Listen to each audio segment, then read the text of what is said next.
बहुत ही महत्वपूर्ण दिन, बहुत ही शानदार दिन, जानदार दिन आज हम लोगों के सामने दोस्तों आज काफ़ी बड़ा दिन है क्योंकि आज एक ऐसी शख्सियत जुड़ने वाली है, जिससे कि हम लोग बहुत सारे इन्फॉर्मेशन लेंगे और हमारा कॉन्फिडेंस लेवल अप होगा। मेरा नाम है इकराम खान, मैं सारे लोगों को वेलकम करता हूँ और मैं बहुत ही कुछ मिनटों में मैं इस सेशन को स्टार्ट करूँगा और ज़्यादा से ज़्यादा लोग जुड़ रहे हैं। और जिस तरह से हम लोगों ने प्रमोशन किया शख्सियत के लिए क्योंकि उनको पकड़ पाना बहुत ही मुश्किल था और I should be thankful to जो मैनेजमेंट जिन्होंने इनको इनसे समय लिया क्योंकि बहुत ही वो व्यस्त रहते हैं। एक-एक मिनट बहुत इम्पोर्टेंट रहता है क्योंकि बहुत सारी कंपनी को इनका लीगल एडवाइस मिलता रहता है, सजेशंस मिलते रहते हैं। तो लोग जुड़ते चले जा रहे हैं। अभी जस्ट 3 बजे हैं, जैसा कि काफ़ी लोग इस सेशन से फ़ायदा उठाना चाहते हैं। मैं यहाँ पे लाइव आप सारे लोगों को वेलकम करता हूँ।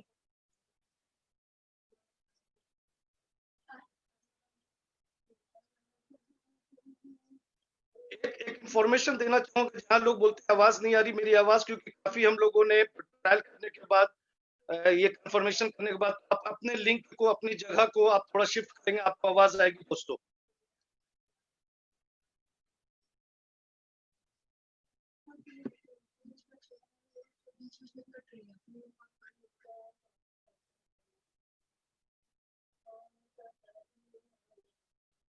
तो बहुत ही शानदार सेशन इंतज़ार कर रहे हैं आप लोगों का कि आप लोग ज़्यादा से ज़्यादा लोग जॉइन करें और इस सेशन का आप लोग फ़ायदा उठाएँ।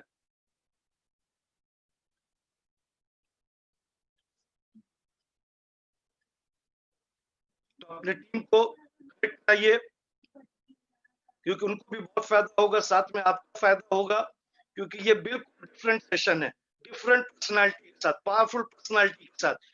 मैं इनके बारे में अभी नहीं बताऊँगा कि ये कौन-सी शख्सियत है और इनका क्या कंट्रीब्यूशन अपनी इस इंडस्ट्री में। ओके, मैं चंद मिनट में इस सेशन को स्टार्ट करूँगा दोस्तों।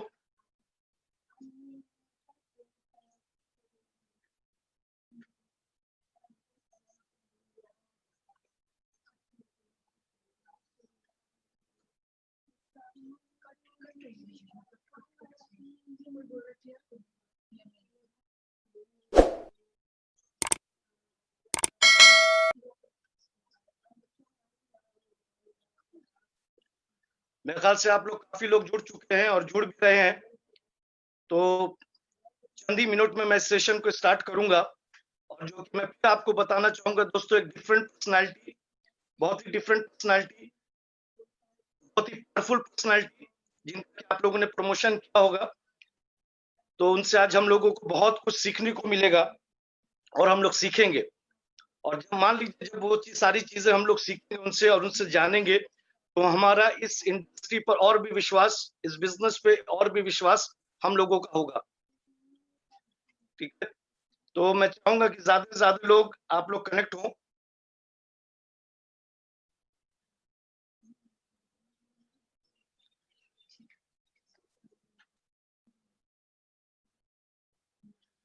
अभी 3 बज के 4 मिनट हुए हैं क्योंकि बहुत ही जल्दी मैं इस पावरफुल पर्सनैलिटी को मैं इनवाइट करूँगा। 1 मिनट और मैं इंतज़ार करूँगा दोस्तों।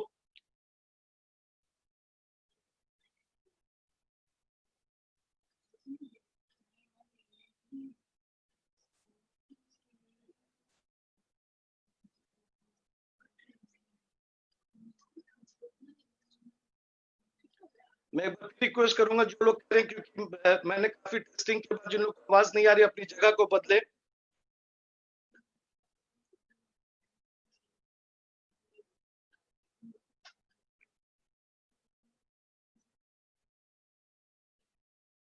तो चंद सेकंड बाकी मैं चाहूँगा कि ज़्यादा से ज़्यादा लोग इस सेशन का फ़ायदा उठाएँ, इस एफबी लाइव सेशन का बहुत ही पावरफुल पर्सनैलिटी के साथ।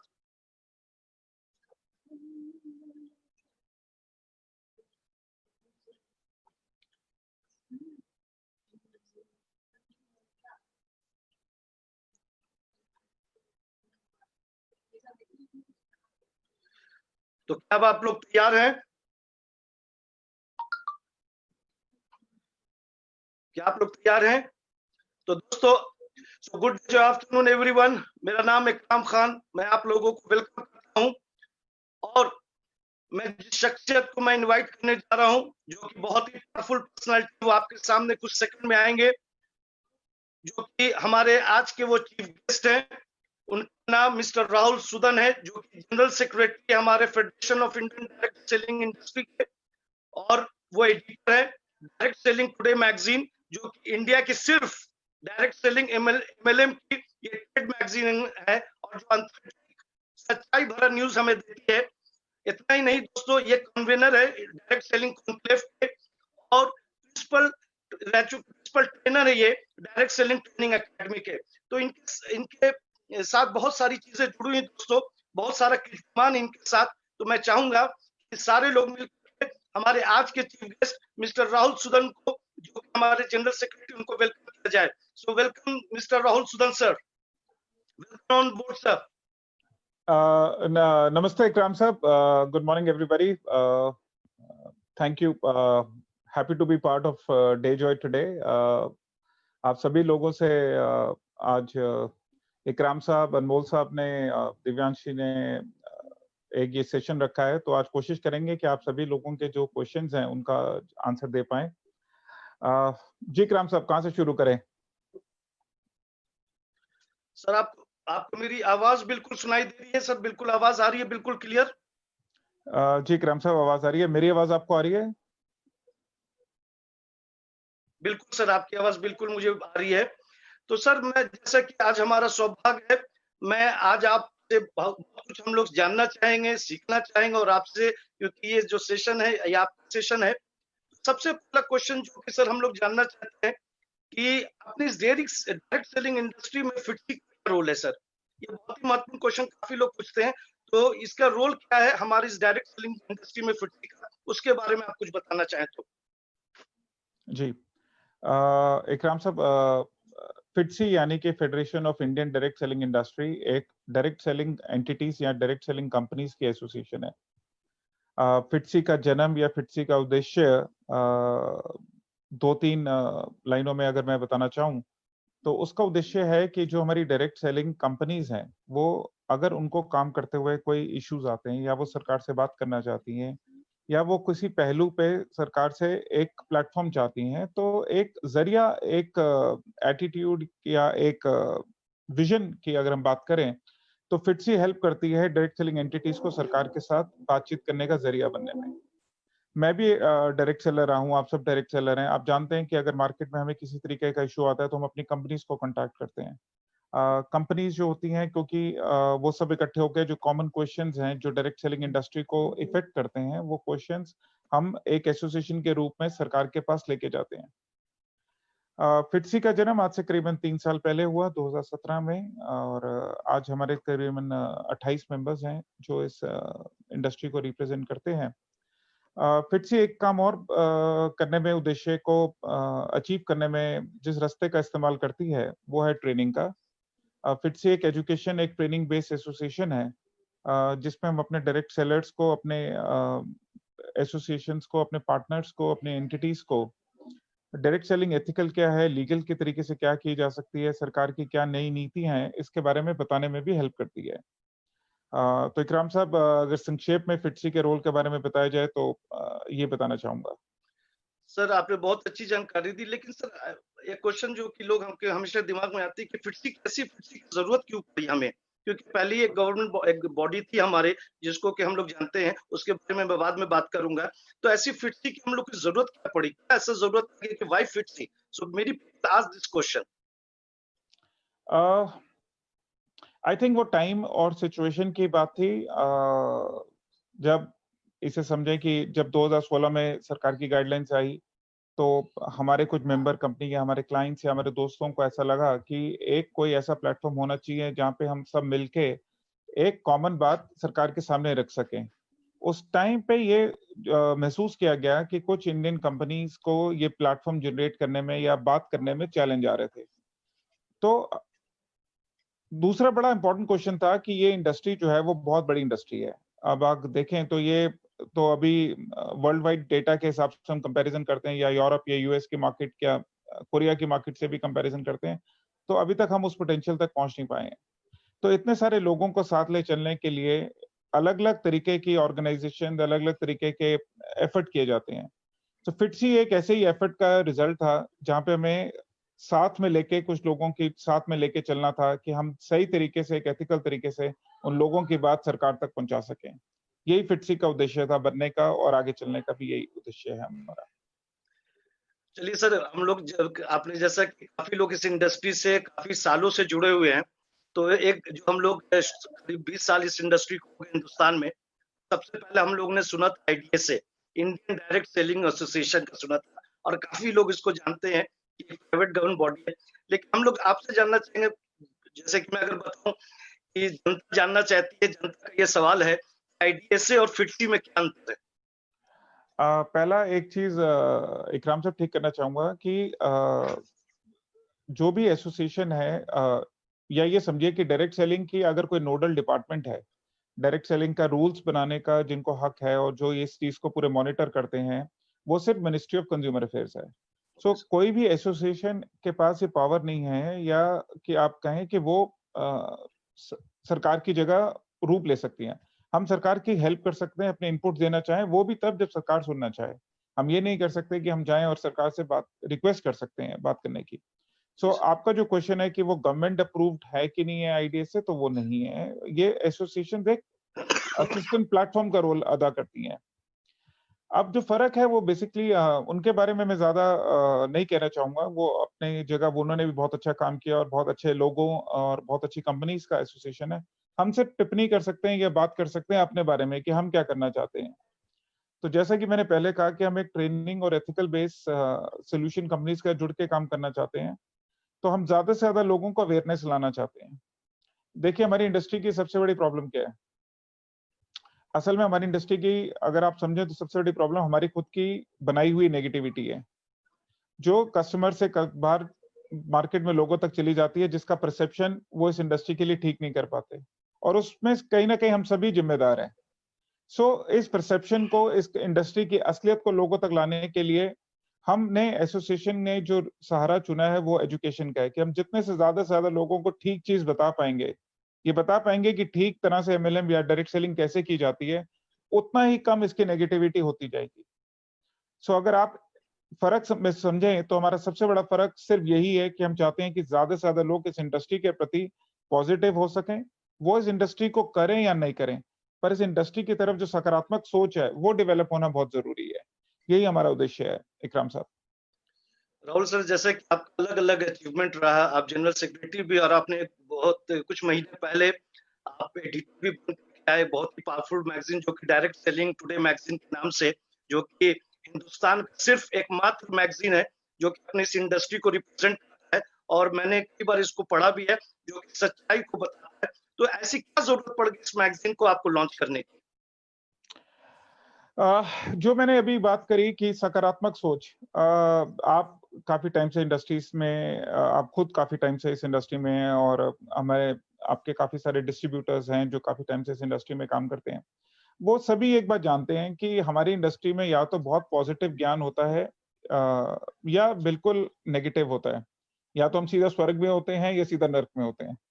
हम नॉर्मल लोगों को लोग नॉर्मल तरीके से नहीं देखते। आप सारी इंडस्ट्रीज़ 9 से 5 काम करती है, कोई 9 से 9 काम करता है, कोई 24 घंटे काम करता है, हम भी काम करते हैं। तो हमारी ये कोशिश थी कि हमारी इंडस्ट्री को इंडस्ट्री की तरह देखा जाए। लेकिन उसको देखने के लिए तरह-तरह तरीके के कम्युनिकेशन प्लेटफ़ॉर्म, कई-कई तरीके के आप सोशल मीडिया प्लेटफ़ॉर्म का सहारा लेते हैं। हमने मैगज़ीन का सहारा लिया है। हम चाहते हैं कि गवर्नमेंट के सारे लोग जिनका हमारी इस इंडस्ट्री से इफ़ेक्ट पड़ता है, हमारी डायरेक्ट सेलिंग एंटिटीज़, कंपनीज़, हमारे लीडर्स, हमारे नेटवर्कर्स, हमारे डायरेक्ट सेलर, हमारे कंज्यूमर्स, वो समझ सके कि हम एक्चुअली इंडस्ट्री में है क्या।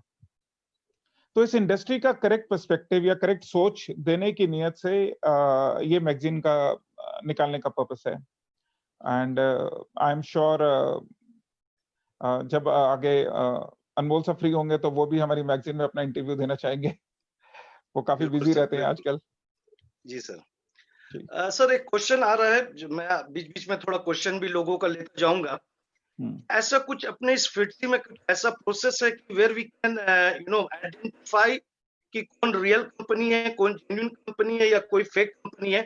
क्योंकि कॉमन डिस्ट्रीब्यूटर के 20 साल इस इंडस्ट्री को हो गए हैं, अभी भी एक कॉमन डिस्ट्रीब्यूटर के दिमाग में रहता है कि ये कंपनी कब तक चलेगी, कब तक मेरे साथ चलेगी, चली तो नहीं जाएगी, भाग तो नहीं जाएगी। तो ऐसा क्या फिटसी ऐसा कोई ऐसा प्रोसेस या ऐसा कुछ ऐसा मैकेनिज्म है जो कि फिल्टर कर सके कि ये जेन्युइन है या ये फेक कंपनीज है? ओके।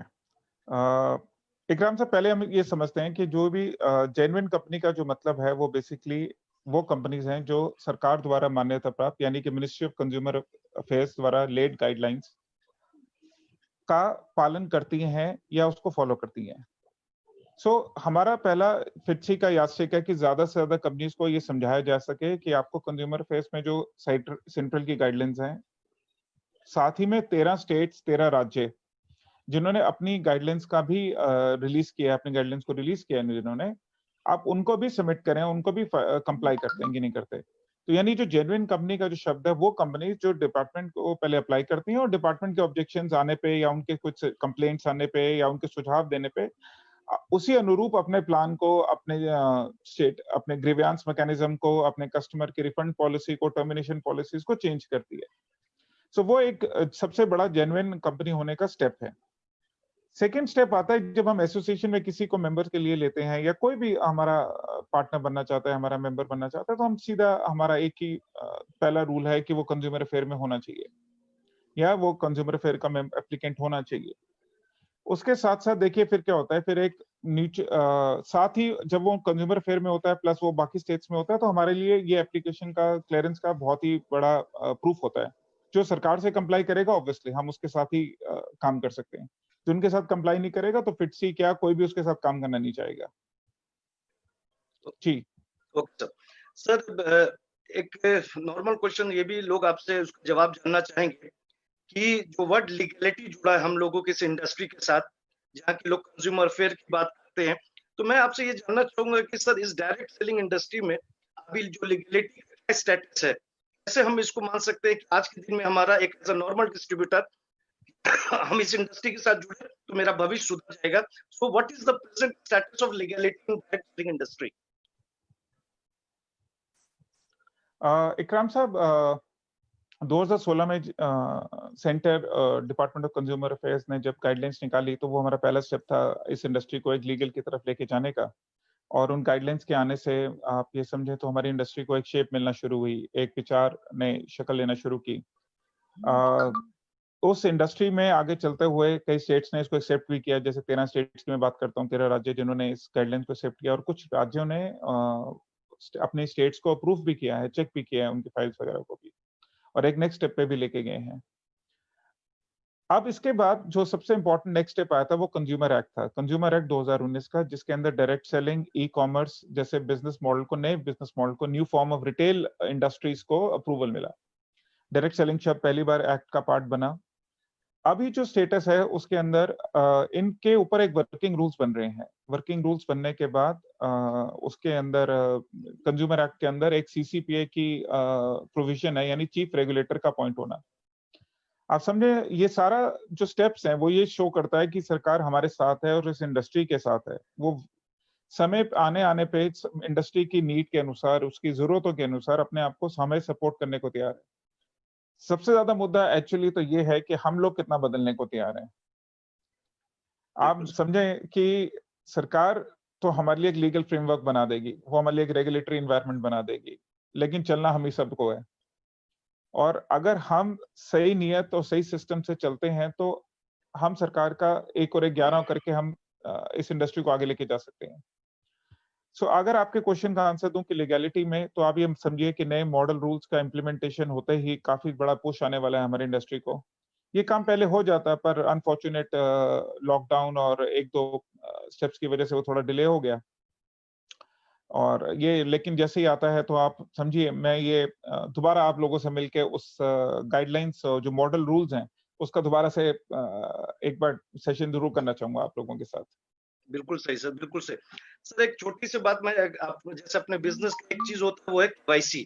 ठीक है, हम लोग अपने डिस्ट्रीब्यूटर को एजुकेट करते हैं कि केवाईसी करना चाहिए, केवाईसी करना चाहिए, केवाईसी पहला स्टेप। लेकिन केवाईसी भी क्या है कि एक डिस्ट्रीब्यूटर अपने बारे में बताता है, अपनी जेन्युइन इंफॉर्मेशन देता है। तो मैं आपसे जानना चाहूंगा सर, अपने इस बिजनेस में जो कि लोग केवाईसी को कई बार उसको लास्ट प्रायोरिटी देते हैं, कितना इम्पोर्टेंट है केवाईसी अपने इस बिज़नेस के लिए? केवाईसी नहीं है तो फिर आप बिज़नेस कर ही क्यों रहे हैं? बिल्कुल, देखिए हमारा गाइडलाइंस की बात करें और आपके आई एम श्योर आपके जो एप्लीकेशन फॉर्म है, जो कॉन्ट्रैक्ट्स हैं, जो ई कॉन्ट्रैक्ट हैं आपके, उसमें भी एक बड़ी सिंपल सी प्रोविजनिंग होगी कि जब तक आप केवाईसी नहीं देते तो आपकी एप्लीकेशन एक्सेप्ट और रिजेक्ट होने के चांसेस कंपनी के पास होते हैं। सो जनरली ये मॉडस ऑपरेंडी हमारे यहाँ पे सभी डायरेक्ट सेलिंग एंटिटीज अपनाती हैं। जब तक आपके पास केवाईसी नहीं है तो आप समझें कि आप एक अनदेखे प्रॉब्लम की तरफ इशारा कर रहे हैं। डायरेक्ट सेलर केवाईसी से ज्यादा इंपॉर्टेंट चीज तो पहला कुछ हो ही नहीं सकता। आपको प्रोडक्ट अच्छे लगे, आपने ले लिए, बहुत बड़ी बात। आप ये बिजनेस करना चाहते हैं तो आपको अपनी केवाईसी करना ही पड़ेगा। सो मेरे हिसाब से तो ये एक नॉन कॉम्प्रोमाइजेबल या जीरो टॉलरेंट सिनेरियो है। सो आप अपने डायरेक्ट सेलर्स को एजुकेट करें, मोटिवेट करें कि वो अपने सारे डॉक्यूमेंट्स ठीक तरीके से आपको दें। कई कंपनीज में वो पैन कार्ड सही तरह नहीं आ पाता, कई फोटोज मैच नहीं कर पाती या क्वालिटी या वो जैसे कुछ जगह छोटे हमारे गांव प्रांतों में तो पैन कार्ड के ऊपर एक प्लास्टिक सी पन्नी लगकर भी इमेज आ जाती है जो रीड या स्कैन नहीं हो पाती। बट बिल्कुल। ये एक है प्रॉब्लम है, बट हमें इससे लड़ना होगा और ठीक केवाईसी की तरफ पुश करना होगा। धीरे धीरे हमें 100% केवाईसी कंप्लाइंट और technology compliant and digital compliant industry बनना है। आप और हमें शायद इस देश को अगर समझें तो सबसे अग्रगणी इंडस्ट्रियों में से होना चाहिए जो जी, प्रांतों में, गाँव में डिजिटल रेवोल्यूशन को लेकर आने वाली इंडस्ट्रियों में से एक इंडस्ट्री डायरेक्ट सेलिंग ही है असल में। बिल्कुल सही सर। तो एज़ एक नॉर्मल डिस्ट्रीब्यूटर सर, क्योंकि हमारे डिस्ट्रीब्यूटर अलग-अलग लेवल के होते हैं, गाँव से होते हैं, शहर से होते हैं, मेट्रोपॉलिटन से होते हैं। तो ये जो भी आप लॉज़ की या लीगैलिटी की बात कर रहे हैं सर, एक नॉर्मल डिस्ट्रीब्यूटर के लिए क्या अंडरस्टैंडिंग होनी चाहिए? बहुत ही आम शब्द में एक एज़ अ लेमन लैंग्वेज हम लोग के साथ शेयर करें कि उसके दिल में, उसके दिमाग में कैसे विश्वास हो जाए इस इंडस्ट्री के लिए। तो हमारे डे जो परिवार जो कि बढ़ता चला जा रहा है, तो ये इस डे जो परिवार में जो लोग जुड़े हैं, क्योंकि जब मैं केवाईसी की बात करता हूँ या कोई मैं सिस्टम की बात करता हूँ, तो कई बार उसको लोग रेज़िस्ट कर देते हैं। तो मैं आपसे जानना चाहूँगा एज़ एन एक्सपर्ट, एक डिस्ट्रीब्यूटर का क्या इम्पैक्ट होना चाहिए, सारे लोग कैसे अंडरस्टैंडिंग होनी चाहिए? उस पर आप थोड़ा रोशनी डालें सर। इकराम साहब, जो मैं आपका प्रश्न समझ पाया हूँ, तो वो इस तरीके से प्रश्न है आपका कि क्या ये एक की इंडस्ट्री को हम करियर की तरह ले सकते हैं या नहीं ले सकते? और दूसरा अगर हम करियर की तरह ले सकते हैं, तो हम एक अपने करियर में लेने के लिए हमें किन-किन चीज़ों का ध्यान रखना पड़ेगा अगर हम इस इंडस्ट्री को करियर की तरह लेते हैं? 1999 जब मैंने पहली बार नेट डायरेक्ट सेलिंग की तो अ, वो जून का महीना था और तो मेरी अपलाइन या मेरा बचपन का दोस्त था जिसने मुझे डायरेक्ट सेलिंग से तारुफ कराया था, उसने रूबरू कराया था मुझे। तो मेरा उससे पहला क्वेश्चन यही था कि यार ये इंडस्ट्री लीगल है? तो उसने कहा कि कुछ दिनों में हो जाएगी। वो कुछ दिन 15, 16, 17 साल के बाद देखने को मिला। जी, तो चाहे वो 17 साल वेट किया लेकिन इस इंडस्ट्री में जो लेकिन उसके बाद जो सेकंड क्वेश्चन था मेरा कि यार क्या मैं इस इंडस्ट्री को एज़ अ करियर ले सकता हूँ? तो मेरी अपलाइन ने मुझे सही बोला, कहता हाँ, तू ले सकता है। उसने शायद जैसे भी बोला होगा लेकिन एक बात तो सच है, चाहे इंडस्ट्री 16-17 साल बाद लीगल हुई लेकिन इसको एज़ अ करियर लिया जा सका था। यानी कि जो चीज़ हमने तब करियर ले लिया जब इस इंडस्ट्री का लीगल रूप नहीं था, तो आज तो इसका कोई क्वेश्चन ही नहीं उठता कि इसको ना लेने का। तो एज़ अ करियर ये तो बहुत ही बढ़िया अपॉर्च्युनिटी है। दूसरी इसको आप किसी भी अपॉर्च्युनिटी को आप मार्केट से कंपेयर करते हैं। आप कंपेयर करते हैं बाकी ऑप्शंस के साथ। तो आप ये समझें कि पोस्ट कोरोना पीरियड या पोस्ट लॉकडाउन पीरियड जिसे हम कहते थे, तो हमारी इंडस्ट्री में जनरली हमारे देश में अनएम्प्लॉयमेंट की जो चैलेंज था वो था और एजुकेटेड अनएम्प्लॉयमेंट का भी चैलेंज है और उसके साथ वर्किंग एज ग्रुप यानी 20 से 35 साल की जो एज ग्रुप है, उसमें अनएम्प्लॉयमेंट भी एक बहुत बड़ा इश्यू है। प्लस विमेन अनएम्प्लॉयमेंट एक्चुअली बढ़ रहा है। यानी कि अगर हम देखें तो 3, 4, 5 जो अनएम्प्लॉयमेंट के इश्यूज हैं वो थे। सो यानी कि अगर आज मैं कॉलेज से निकलता हूँ, मैं स्कूल से निकलता हूँ, तो मेरे पास बहुत सारे ऑप्शन हैं, तो उसमें से एक ऑप्शन मेरे को डायरेक्ट सेलिंग भी स्टडी कर लेना चाहिए। सो आज की डेट में आप समझे कि मेरे को कॉलेज के बच्चे मिलते हैं कि स्कूल के बच्चे निकलते हैं कि सर हम कॉलेज से निकल रहे हैं और हमने 19-20 साल के लड़के थे वो कहते हैं कि सर हमें ना हमने डायरेक्ट सेलिंग अपॉर्चुनिटी भी ध्यान से स्टडी की है कि जिसको हम कॉलेज के साथ या पार्ट टाइम नौकरी के साथ डायरेक्ट सेलिंग भी स्टार्ट कर सकते हैं। सो तो करियर की तरह तो ये लोग तैयार हैं। फर्क है सिर्फ हमारी एज अ कंपनी की जो रिस्पॉन्सिबिलिटी, हमारी जो एज अ अपलाइन या लीडर्स की जो रिस्पॉन्सिबिलिटी है, उनको सही इंफॉर्मेशन देना वो इम्पोर्टेंट है। आपको केवाईसी करनी है, आपको प्रोडक्ट यूज करने हैं, आपको प्रोडक्ट के साथ इनवॉइस रखना है, रिफंड पॉलिसी अपने कस्टमर्स को बताना है, ग्रीवियंस मैकेनिज्म क्या है अपने कस्टमर्स को बताना है आपने। अगर आप ये सिर्फ 4, 5, 6 बेसिक चीजें कर लें तो यकीन मानिएगा कि हमारी इंडस्ट्री का परसेप्शन ऑलमोस्ट 99% इंप्रूव हो सकता है। 1% कोई भी परफेक्ट नहीं होता, जी सर। लेकिन 99% हम पहुंच सकते हैं अगर हम ये 4-5 चीजें बेसिक ठीक कर लें तो। जी सर। जी। सर आपने बेसिकली जब आपने ये सारी चीजें फिर से स्टार्ट की होगी या आपने अलग-अलग लीगल सिस्टम को आपने स्टेज बाय स्टेज देखा होगा। तो एक चीज़ जानना चाहूँगा आज के दिन प्रेज़ेंट सिनेरियो क्या है अपने इस लीगैलिटी या लॉ सिस्टम का अपने इस डायरेक्ट सेलिंग इंडस्ट्री में? अ, इकराम साहब, इसका आंसर जो समझे कि जो कंज्यूमर प्रोटेक्शन एक्ट है जो मैंने आपको बताया, आप अपने डिस्ट्रीब्यूटर्स को ये समझा सकते हैं कि जो कंज्यूमर प्रोटेक्शन एक्ट 2019 है, उसके अंदर डायरेक्ट सेलिंग के आने की वजह से जो अच्छा, हम लोग कहाँ पे सब। खड़े हैं सर? हाँ जी। Sir hello. मैं ये पूछना चाह मेरी आवाज़ आ रही है सर आपको? हाँ जी, आ रही है। मेरे को ये समझना है कि प्रेज़ेंट सिनेरियो में अभी जो लॉ सिस्टम अपना इस डायरेक्ट सेलिंग में है, तो आज आपने अलग-अलग स्टेजेस देखे होंगे सर, कि आपने जैसे अभी 13 स्टेट की बात की, पहले 2 स्टेट हुआ, 5 स्टेट हुआ, आज 13 है। तो आज प्रेज़ेंट सिनेरियो इस लॉ के अपने इंडस्ट्री में कहाँ पे आज हम लोग खड़े हैं सर? उसके बाद उस पर थोड़ी रोशनी डालें आप। इकराम साहब, जैसे मैंने इसका पहले आंसर दिया आपको कि अब सिर्फ एक लास्ट स्टेप ही रह गया है, मॉडल रूल्स का डेवलपमेंट होना, वर्किंग रूल्स का डेवलपमेंट होना जिसे हम कहते हैं। और हमारी उम्मीद है कि 1-2 महीने के अंदर डिपार्टमेंट इसको इम्प्लीमेंट करेंगे और इसको ये क्लियर करेंगे कि हमें एज़ अ कंपनीज़ कैसे काम करना है। ये एक फाइनल डिपार्टमेंट कंज्यूमर अफेयर ने सबसे सलाह भी माँगी, अपने इनपुट सुझाव माँगे कि जिन-जिन को जाके आप अपने सुझाव उनको दे सकते हैं। और जिनको जैसे-जैसे देना था उन्होंने जाके वहाँ दिए सुझाव कि इस गाइडलाइंस में अगर कुछ चेंज या इम्प्रूव या उसको बेहतर बनाया जा सके। सो अब ये माने कि और 1-2 महीने की बात है, उसके अंदर डिपार्टमेंट से एक नई अपनी मॉडल रूल्स रिलीज़ कर देगा और आप एक जिसे कहते हैं 101% क्लीन लीगल इंडस्ट्री में काउंटेड होंगे सर। आप अभी भी लीगल हैं, इसमें आप ये मत सोचिए कि नहीं है, बट एक वर्किंग रूल्स की कमी थी जो अब आ जाएँगे। ओके। एक क्वेश्चन लेना चाहूँगा उसके बाद मैं फिर मेन प्रिंसिपल क्वेश्चन्स पे आऊँगा। लोग ये पूछ रहे हैं कि सर मान लीजिए कि एक आउट ऑफ द क्वेश्चन वो पूछ रहे हैं कि मान लीजिए कोई इल्लीगल कंपनी होती है कि किसी को भी पता नहीं होता जब वो कंपनी लोगों को चीट करके भाग जाती है तब पता चलता है। तो ऐसी शिकायत कहाँ पे जाकर के हम लॉन्च करा सकते हैं sir? Any thought process on this sir?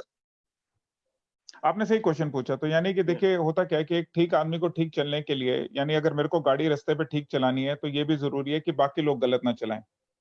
अगर मैं लाल बत्ती पे रुक रहा हूँ, लेकिन अगला इंसान लाल बत्ती पे नहीं रुकता, तो भी मेरे लिए भी प्रॉब्लम है।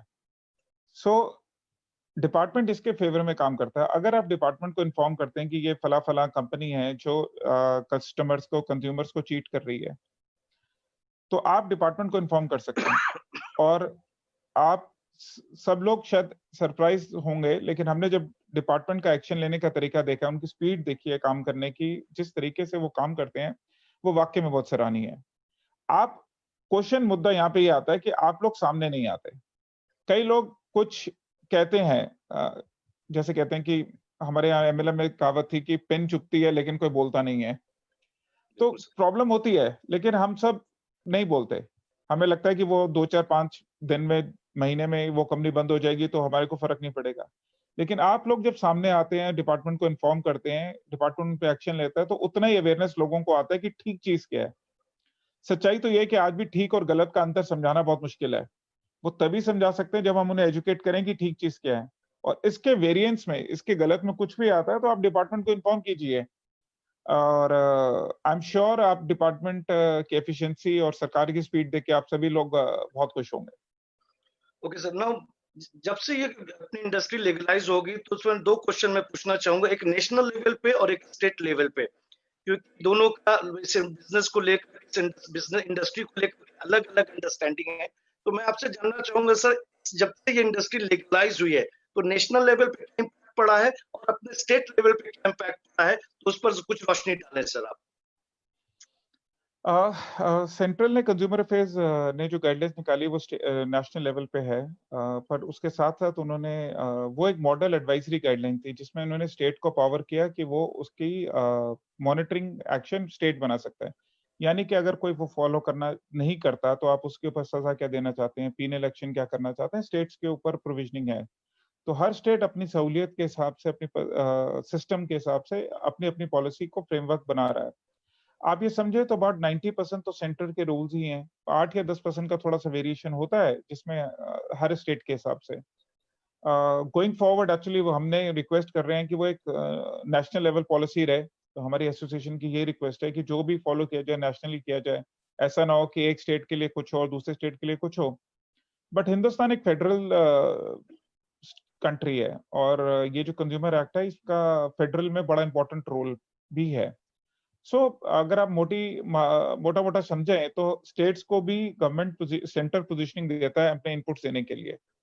सो पर धीरे-धीरे आप सबके लोगों के इनपुट को लेके, रिक्वेस्ट को लेके, डायरेक्ट सेलिंग एंटिटीज को लेके हम सरकार से अनुरोध करेंगे कि एक ही पॉलिसी सारी स्टेट्स में और सारे जगह पे वन नेशन वन पॉलिसी हो हमारे यहाँ पे। सभी अ, आगे सभी लोग इतना सबको लीगल के बारे में पूछ रहे हैं, किसी ने और कुछ नहीं पूछा? आज सर कोई बड़ा सर सीरियस अपने डिस्कशन। सर इसलिए मैं, क्योंकि मेरे पास जो क्वेश्चंस भी आ रहे हैं, आज मैंने लोगों को पहली बार अपॉर्चुनिटी मौका मिला अपने कॉन्फिडेंस लेवल को बूस्ट करने का। नहीं, उसके बाद थोड़ा-सा सरल क्वेश्चन है लीगल से हट करके, पोस्ट लॉकडाउन के बाद क्या क्या सोच रहे हैं हम लोग? तो आपसे जानना चाहूँगा, कुछ लेना चाहूँगा सर, कि पोस्ट लॉकडाउन के बाद इस डायरेक्ट सेलिंग इंडस्ट्री का क्या ग्रोथ होगा? क्या इस पोस्ट लॉकडाउन का क्या इम्पैक्ट हुआ है, अगर मैं इस लास्ट 3 महीने की बात करूँ, और उसको कैसे बेहतर किया जा सकता है सर? उसके बारे में मैं आपसे जानना चाहूँगा। इकराम साहब, बड़ी इंटरेस्टिंग सी बात है कि पिछले 20-22 साल में जब भी जनरल हमने रिसेशन देखा, ट्रेडिशनल मार्केट जिसे हम नेटवर्किंग या डायरेक्ट सेलर्स बाहर की मार्केट को ट्रेडिशनल मार्केट एक शब्द इस्तेमाल करते हैं। तो 2 या 3 बार कि बाहर मार्केट में जरा-सा ट्रेडिशनली बिज़नेस लॉकडाउन हुआ, डाउन हुआ, ट्रेडिशनल मार्केट डाउन हुई या रिसेशन में आई। तो एक्चुअली डायरेक्ट सेलिंग हमेशा बढ़ जाती थी। तो ये तीसरी चौथी बार हम देख रहे हैं, मैं तो पिछले 20-22 सालों में चौथी बार देख रहा हूँ। लेकिन ये बड़ा यूनिक टाइम था कि इस रिसेशन में या इस सिनेरियो में प्रोडक्ट की मूवमेंट नहीं हो रही थी। क्योंकि प्रोडक्ट की मूवमेंट नहीं हो रही थी, इसलिए डायरेक्ट सेलिंग इंडस्ट्री के पास ना एक बड़ी अजीब-सी अपॉर्च्युनिटी थी कि लोग बट मूवमेंट नहीं हो रहा प्रोडक्ट का। बिल्कुल सर। अब इसमें आप समझें कि ये लॉकडाउन का इफेक्ट कब तक जाएगा? तो यानी कि बाहर जो ट्रेडिशनल मार्केट है, उसमें रिसेशन कब तक जाएगा? रिसेशन को समझें अगर हम इस शब्द को, तो ये 3 चीज़ों के ऊपर डिपेंडेंट होता है। पहला कि बाहर मार्केट में जॉब्स के लिए कितनी एक्साइटमेंट है, लोग जॉब्स कैसे ढूँढ रहे हैं, जॉब्स की ग्रोथ क्या है? दूसरा शब्द कहा जाता है कस्टमर कॉन्फिडेंस, कि बाहर कस्टमर जो है जनरली कितना कॉन्फिडेंट है कि वो बड़े सामान खरीद सकता है, वो व्हाइट गुड खरीद सकता है, वो ट्रैवल कर रहा है, वो उसके लिए वो कितना एक्साइटेड है। ये कुछ मापदंड होते हैं ये देखने के लिए कि बाहर रिसेशन कैसे चल रहा है या बाहर इकोनॉमी के तो किस तरफ जा रही है। थर्ड पार्ट जो थोड़ा-सा टेक्निकल शब्द है लेकिन वो एक जिसको फंडिंग फाइनेंसिंग कहते हैं कि अब व्हाइट गुड्स जो मार्केट है उसके पे कितना पैसा गवर्नमेंट की तरफ से या फाइनेंस कंपनियों की तरफ से, बैंकिंग सेक्टर की तरफ से मार्केट में आ रहा है। अब ये तीनों सेगमेंट डाउन है। इसका मतलब बाहर का जो रिसेशन है, जो ट्रेडिशनल मार्केट का रिसेशन है, एक्चुअली वो एक्सटेंड होगा। इस दौरान डायरेक्ट सेलिंग का ग्रोथ होना तो निश्चय है। और शायद जो एवरेज ग्रोथ हम इंडस्ट्री की करते हैं, जो हम टॉप 50, 60, 70 कंपनीज इंडिया की हैं, जिनको हम ट्रैक करते हैं ग्रोथ रेट कैलकुलेट करने के लिए, शायद उससे ज्यादा ही हो डायरेक्ट सेलिंग की एवरेज ग्रोथ रेट, यानी पिछले साल के मुकाबले। चैलेंज सिर्फ लॉजिस्टिक्स था, वो सूनर और लेटर सॉल्व हो जाएगा लॉजिस्टिक्स का। बड़ा चैलेंज था डिजिटल पे जाना, वेबिनार करना। आज हम और आप सब ज़ूम पे आ गए हैं, सब फेसबुक लाइव हैं, डिस्कशंस हैं, सॉफ्टवेयर्स हैं, वेबिनार्स हैं, जिन पे हम डिस्कशन करना शुरू कर दिया। इसकी एक्सेप्टेंस एक इश्यू था, वो डायरेक्ट सेलिंग इंडस्ट्री ने सबसे जल्दी एक्सेप्ट करना शुरू कर दिया। इनफैक्ट आज आप हम कई सेशन करते हैं गाँव प्रांतों में जहाँ पे गाँव में लेडीज़ अपने घरों में बैठ के हमारे साथ ये मीटिंग कर रही हैं, डिस्कशन कर रही हैं। सो अगर आप समझें तो पोस्ट लॉकडाउन अगर आपके क्वेश्चन का मैं आंसर दूं एक लाइन में, तो post lockdown direct selling industry बढ़ने वाली है। उसके लिए आपको 2-3 चीजों का ध्यान रखना है। पहला, आपका डिजिटल एक्सेप्टेंस का। सेकंड, आपको अपने लॉजिस्टिक्स के नए-नए आइडियाज निकालने होंगे। हो सकता है आपको state level logistics partner change करने पड़े, डिस्ट्रिक्ट लेवल के पार्टनर्स आपको चेंज करने पड़े। आपको नए पिकअप वेंडर्स डेवलप करने पड़े, डोर टू डोर डिलीवरीज के लिए नए ऑप्शंस बनाने पड़े। एंड थर्ड ऑप्शन हो सकता है कि आपकी जो शायद रिवॉर्ड प्रोग्राम्स होते हैं या डीलर आपके डायरेक्ट सेलर्स की जो स्कीम्स या हम प्रमोशन के लिए गिफ्ट निकालते हैं, उनके शायद ऑप्शंस को चेंज हों। ग्लोबली ये देखा गया है कि ये 3 सेक्टर्स पे ज्यादा काम हो रहा है। अगर आप यूरोप या सिंगापुर की बात करते हैं, तो वहां पे भी इस तरीके की कुछ चेंजेस आने शुरू हो गए। So direct selling industry, yes, it's gonna boom like anything. हम पे है कि हम इसको कितना सीरियसली, कितना एजुकेट होके, कितना इसको समझ के इस इंडस्ट्री को कर सकते हैं।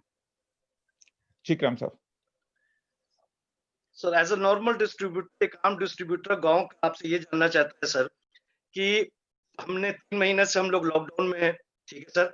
लॉकडाउन चलता रहेगा, अब काफ़ी शहर में फिर आप जैसा देखेंगे कि गुवाहाटी में फिर लॉकडाउन बढ़ गया।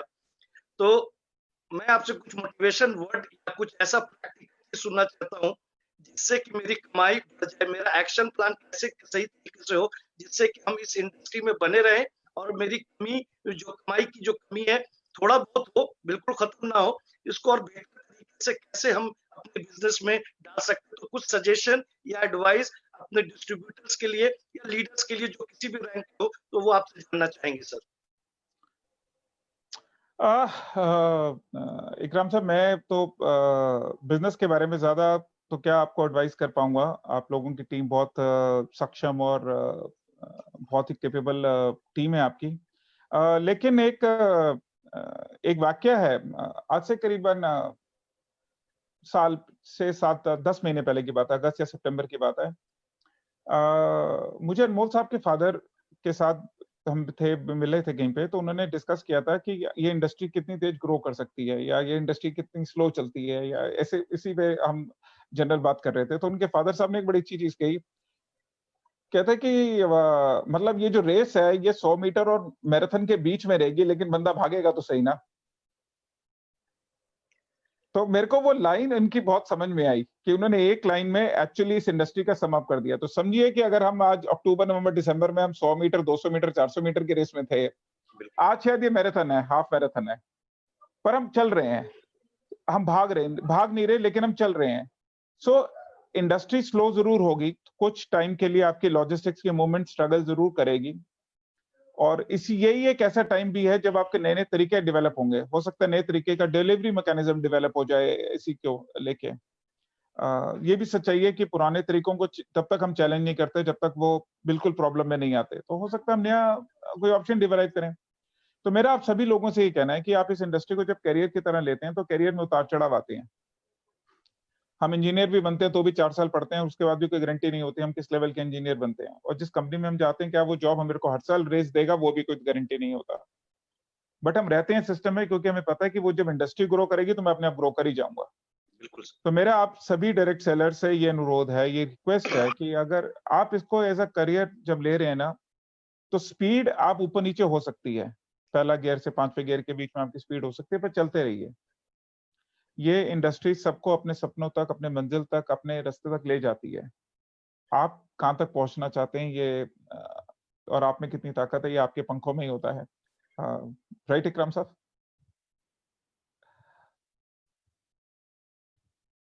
हेलो इकराम साहब?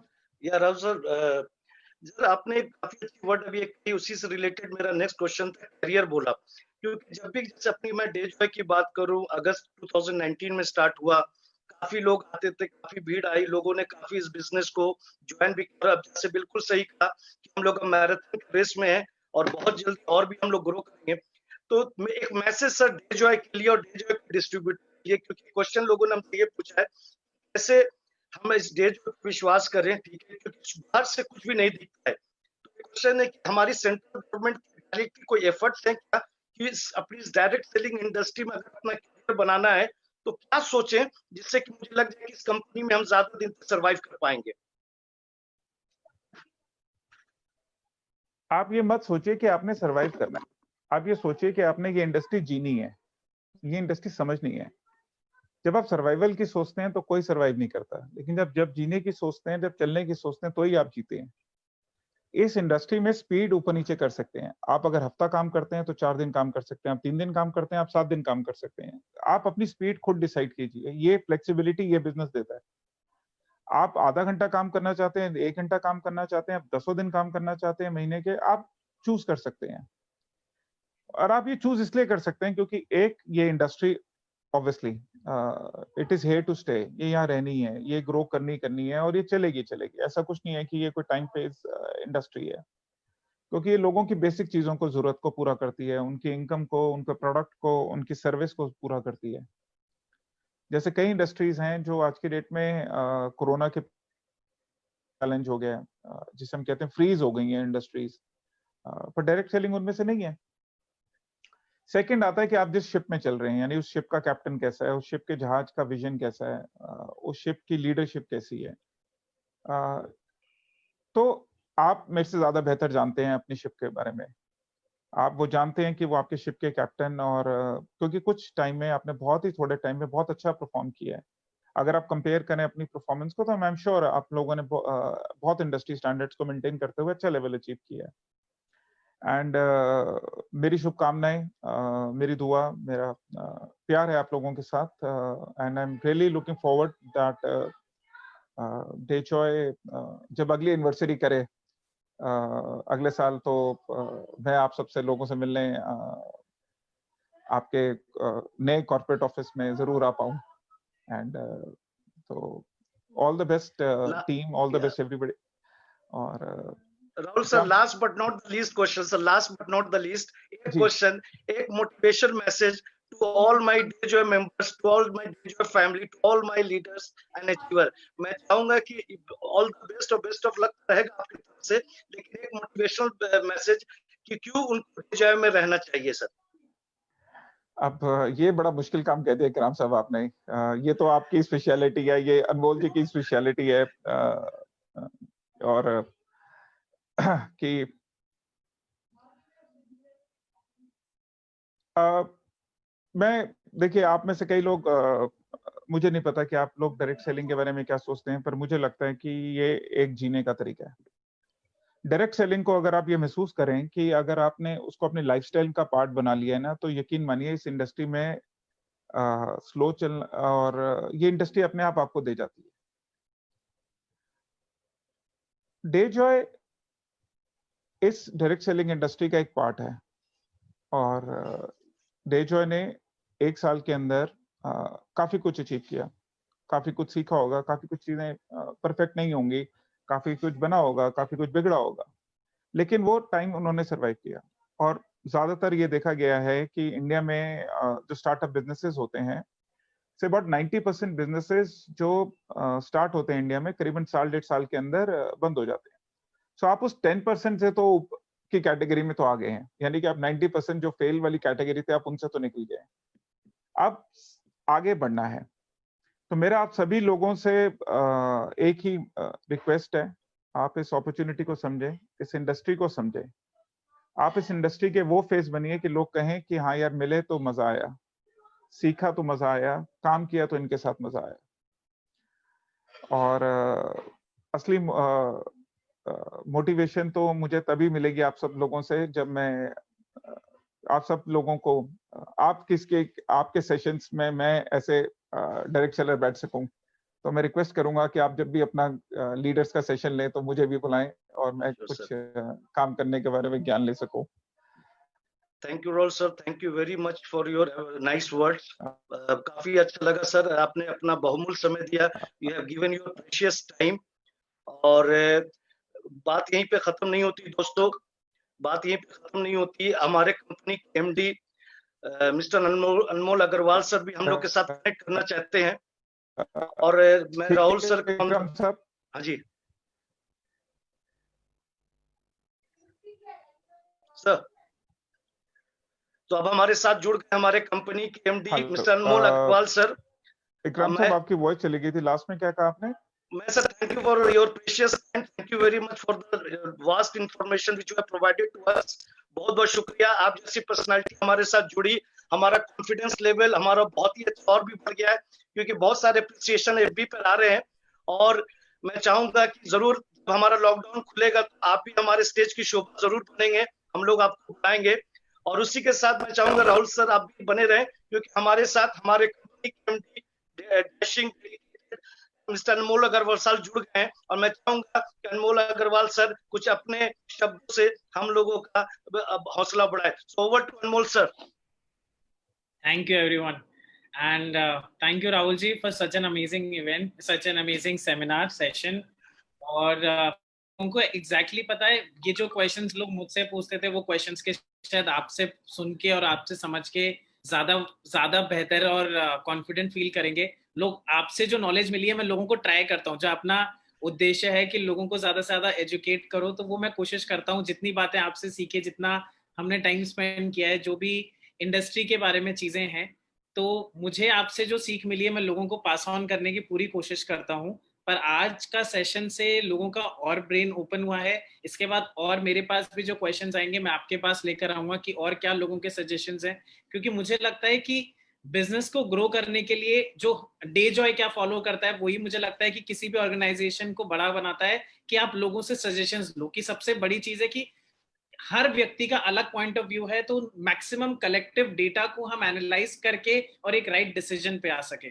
सो this is what Dejoy has always done, and with your support this company has stand where it is today. We both know that आपने कितनी मेहनत करी है. स्टार्टिंग के टाइम पे हम लोगों ने हर चीज के लिए स्ट्रगल किया है, कोटा के ऑफिस के लिए, स्टाफ के लिए, एंड लॉजिस्टिक्स के लिए, अकाउंटिंग के लिए. So after an year I think कि सब चीजें अब सेटल्ड हैं, सब चीजें बिल्कुल परफेक्टली हो चुकी हैं. कि एक साल की एनिवर्सरी अब मनाने में ऐसा लगेगा कि जो चैलेंजेस थे, जो बेसिक चैलेंजेस थे, डेली चैलेंजेस हर रोज आएंगे, हर रोज सॉल्व करने हैं, पर जो बेसिक चैलेंजेस थे वो हमने सॉल्व कर दिए. तो आज एक अच्छे मुकाम पे डेजॉय पहुंच गया, तो उसमें आपका बहुत बड़ा योगदान है.